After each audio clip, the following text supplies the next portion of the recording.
back once I'm done. So I had a 9:15 flight, local time, which is Pakistan 11:15. And when I board the flight, I get a SOS call from the IT minister in panic that Prime Minister has been indisposed and he asked me to replace him. So I'm here as his proxy. So it's indeed a great pleasure to welcome you all on behalf of the Prime Minister, and surely, since I'm here also on my behalf, is on this momentous occasion in Pakistan's digital journey.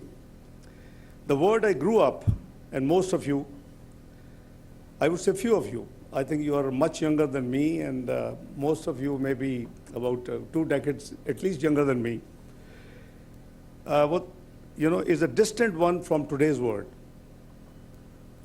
I remember when I was a student in England, doing my chartered accountancy, I used to book a call once in a month. It used to be through operators, the US, UK operator and Pakistan operator, and we used to pay pound per minute, 3 minutes, and the operator would be listening what we are talking. So you see, from there, we have moved miles away and miles ahead, which is indeed a great thing to watch and to see. Each day we witness a new wave of innovation that transforms how we live, learn, and connect. Over the past few years, the government of Pakistan has taken concrete steps towards realizing the vision of a digital nation Pakistan, as mentioned by Her Excellency, the Federal Minister of MOIT, a Pakistan that not only consumes technology, but creates it. It's a nation that moves from being a user of innovations also to become one of its source.